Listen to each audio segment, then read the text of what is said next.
Black artists often create in the absence of life, to use the Astor Gates expression. We often fight for space to tell our stories. And Judas and the Black Messiah is an important addition to the canon of filmmaking. The film is unapologetically bold, a tribute to the young man that was Fred Hampton and an atonement for William O'Neill. And both men are worthy of this story because they expose the fullness and the complexity of the Black identity in this country. A recent study by researchers at the Children's National Hospital in Washington, D.C. found that Black adolescents are 6 times more likely to be shot to death by the police. And the relevancy of this film charges us with that power that is undeniable. Judas arrives in a time of social reckoning that feels long overdue, and this story is anchored in humanity and love, and was told by someone who clearly respects the subjects and their experience on a human level. We're in a moment with Black filmmakers where we're reclaiming our stories and our rightful place in history, and it is this power that gives us hope. And while there is a lot of work yet to be done, the future shines brighter. So let's just dive in. I'm Tracee Ellis Ross. But Chaka, we can start with you. This is such a complex story to tell and could have easily been told as a linear bio. Took chances and told this story through the lens of these 2 men. How did you decide to tell the story the way that you did? Well, I think it was because I don't think it could have been made as a linear biopic. And that was something that was apparent to me from the moment that the Lucas brothers pitched it to me in the package they did. And then when I read Chairman Fred Hampton's words, it was like, oh, not like these are set pieces too. It's not like we have to have, we talk about putting the medicine in the applesauce, but it's actually not accurate because it's more like Flintstone vitamins, where it's like, it's just a tasty, you know what I mean? You know Flintstone vitamins didn't taste that good. I like Flintstone vitamins. Oh, wow. Oh, wow. Surprise. Right. Hi. Yeah, but I'm not messing up my lipstick. Oh my God. What? Wow. Looking amazing, Mama Kua. What an honor to meet you. Hi. Hey, Tracee, how you doing? Oh. I am better now for seeing your face. Hey, you know what? They say, Mama Kua, make sure you do your, before Tracee come on, make sure you do your lips. And the red is top. You gotta have a fur, Tracee. Yes. What a treat to meet you. My goodness. I wish we were in person. Hi. Hi, glad to meet you as well. And it's always good to see my partners in crime. I just have a really warm place in my heart for y'all. And Daniel, you keep it consistent. I don't care where you're talking. I saw Breakfast Club too. And you'll be handling the business. Yeah, I am so, oh my God. I agree with that, by the you way. You be handling the business. Dominique do too, but Daniel, you'll be handling the business. Okay, Trace, you can have your show back. Okay. Okay, thank you so much. Thank you so much. You are the star of every show, and particularly this one, and I'm so grateful that you're here. We can switch gears, actually, if we want. But Shaka, what I was going to say as you were answering that question that I thought was interesting is the first thing you said from the first pitch, you thought that's a movie I would want to watch. What was it about it? Because I think we're talking about 2 tracks here. We're talking about the movie that was made and the story that is. And you did this graceful merging of the 2. And so what was it originally that pulled you in? And then we can kind of keep going. I love political thrillers, especially. When I watch Battle of Algiers, I'm like, this is as good as it gets, because it's a powerful piece that affects you emotionally, psychologically on all those levels. And it's really like making a very clear point, but it's also thrilling and dramatic and exciting and cinematic. And, it's not boring. So Daniel, congratulations. Thank you. You said in your acceptance speech that you gave everything. Did you know you were going to give everything from when you read the script, or was it something that started to happen and pulled you in as you inhabited the character? And what was it like for you to inhabit the skin, the words of somebody who existed? Have you ever done that before in your career, somebody that already existed? I've done that in a play. I haven't done that on screen. But in a play, you have more artistic license. When I finished the script the second time, because the first time I was so blown away by Chairman Fred. The first time I was so blown away by his words and by his ideas and how he thought. I was just like, I didn't even read the film. I was just reading Chairman Fred and just engaging with him. And then the second time, I was like, oh, I have to go. I have to just go. I have to just give. It would have to be there's nothing. But it's not even like I have to give everything. I have to learn more to give everything. You know what I'm saying? It's not even like I didn't even, at that point in my life, I didn't have everything that I would want to give. It was a long process. But I had to gain more within myself in order to give what I felt this wanted. Mm-hmm. Well, thank you for it. I think we're all better for it, for what you gave. How shall I address you, Mama? That's cool. No, come on now. I already got one of those. That's all good. Hey, people older than me call me Mama. So okay, fine. I'm gonna stick with Mama. I'm gonna go with that. That's cool. That's different for me. When was the first time you saw the film? I know you were involved in this process, but when you saw it, what was your response? I still haven't sat and watched the movie all the way through. I'll get up and go to the bathroom so nobody see me crying. And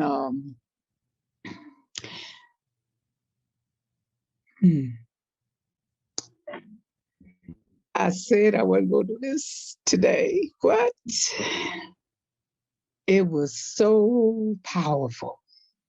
It was so powerful.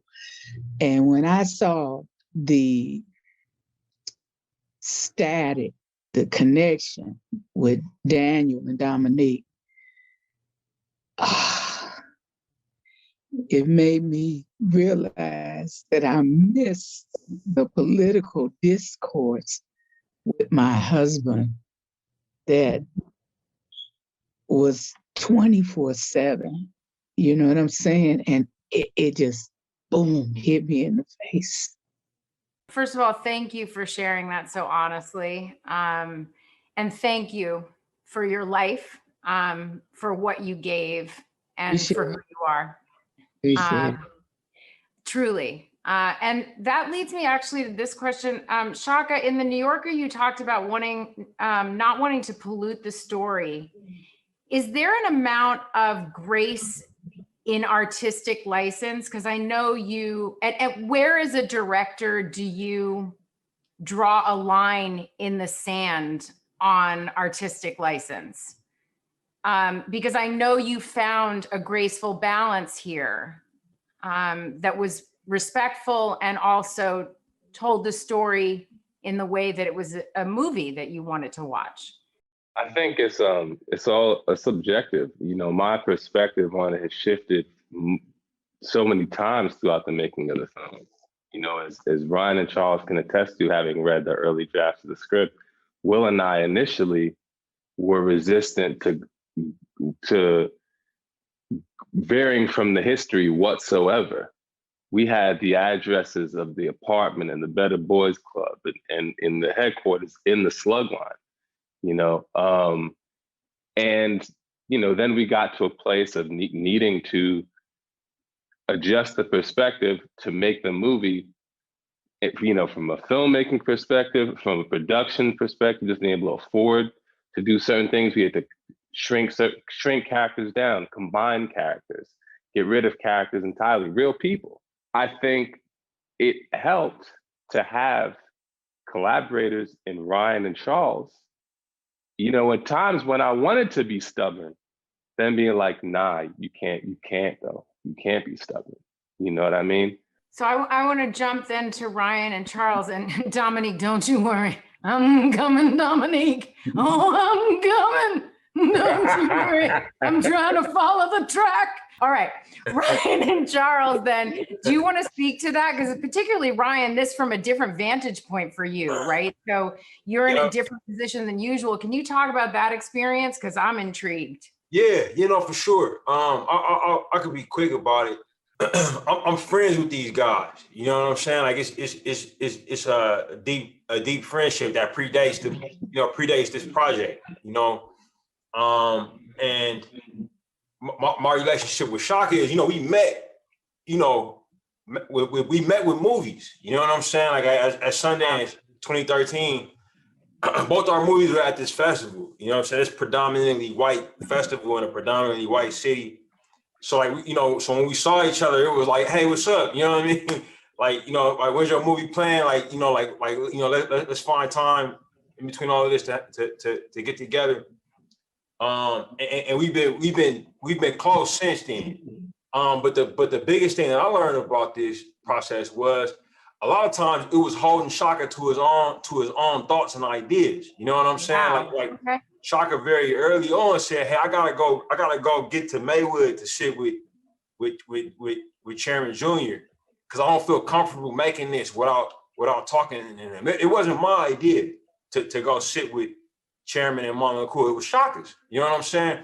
So whenever the going got tough in the middle of it, and Shaka's like, yo, I got Chairman Jr. on set while I'm doing this thing. I'm like, hey man, it was your idea. You know what I'm saying? Like, you was the one that, you was the one that said, I gotta go to this dude and get the, you know what I'm saying? So I'm here to help you follow through on it. You know what I mean? When you directing and it's getting crazy and you got a budget and the cash there and the set there, sometimes you lose perspective. It can, and I've been there as a director. You know what I'm saying? Like I've been there when it gets crazy. And it's like you in the dark woods with just a flashlight now, and the producer can turn on the floodlight and like, hey, it's more than just this.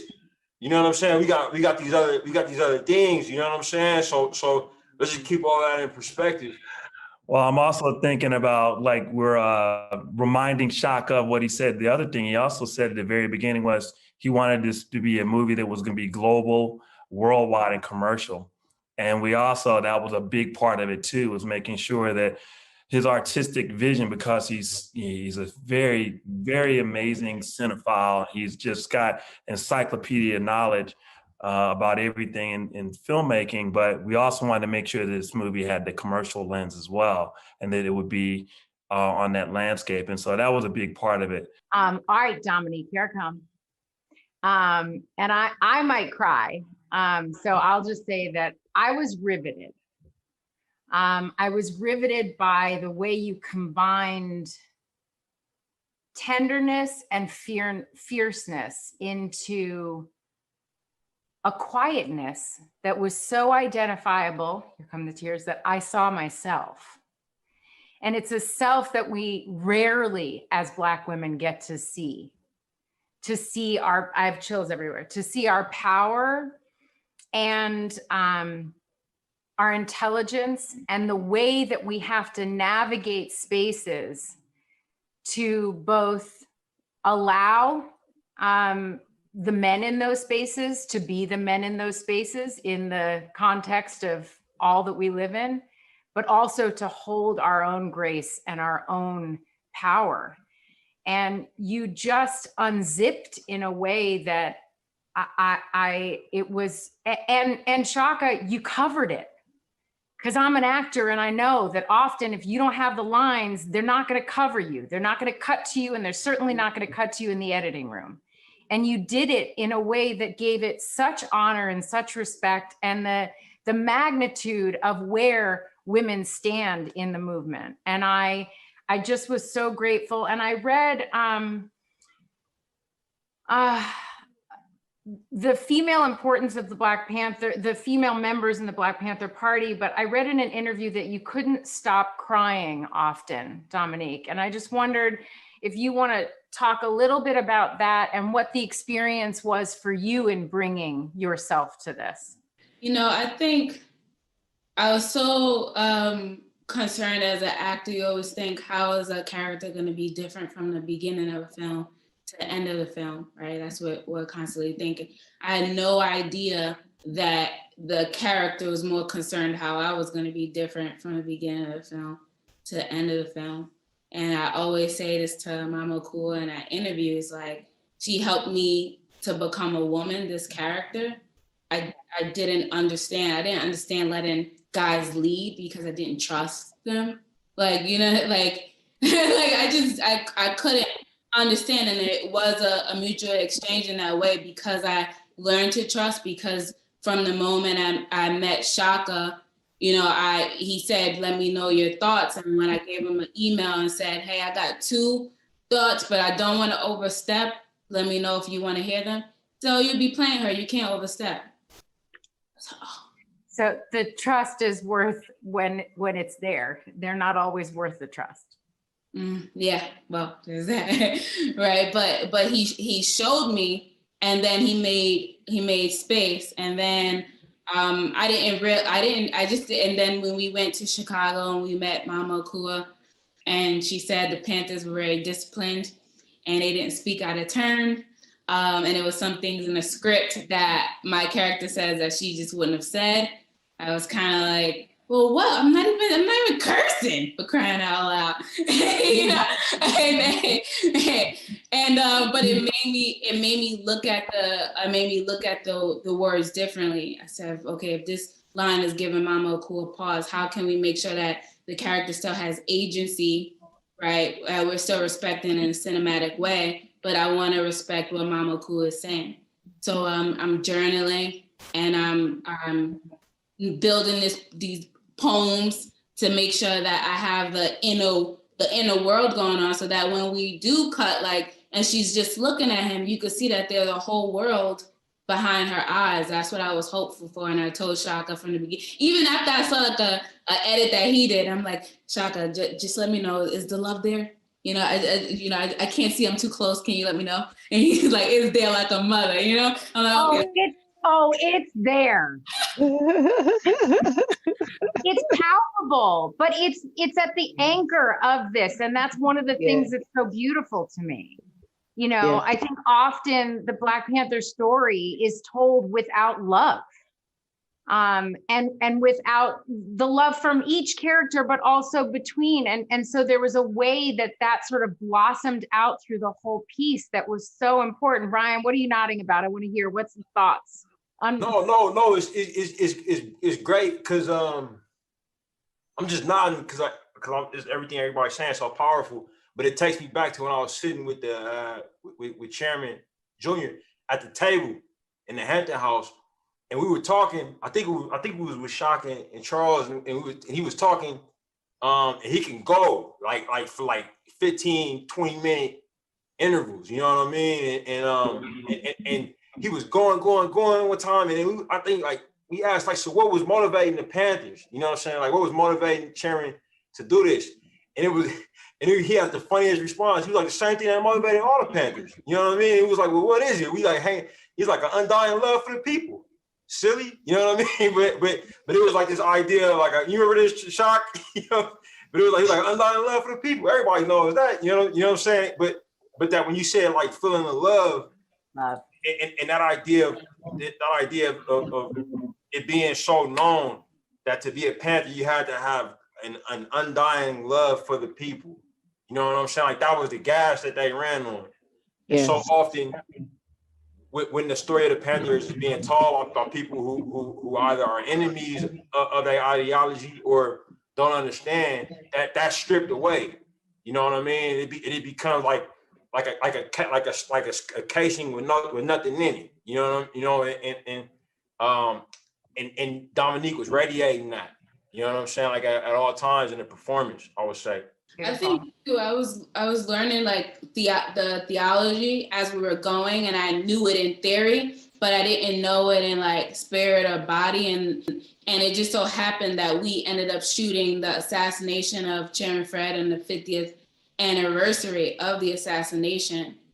And I remember thinking like, okay, at this point, I prayed from the beginning, I would want to be a vessel for this love. And I wanted to make sure that her covering his body in the end, how do I get there in love that we could believe that this character would do something like that. And so by the time we got to this scene, I was ready to be on top of him and shield him. But then I'm like, oh, how am I going to get off? How am I going to get off of him? How am I going to, when the cops are saying to move, how am I going to do that? And I thought, oh, he says, is the party about me or is it about the people?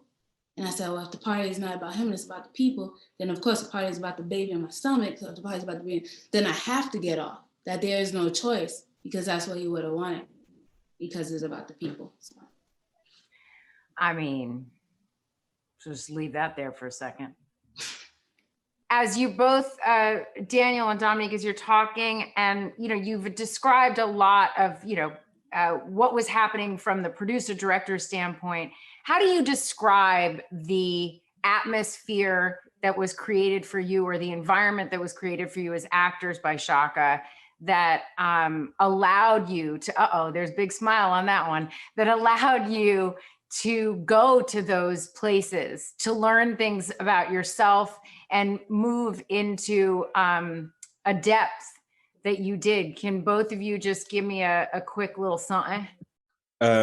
Shaka, like we spent 4 days together, and a year before we started to shoot, and we spoke about a script, and I just said Chairman Fred's actual speeches, his words.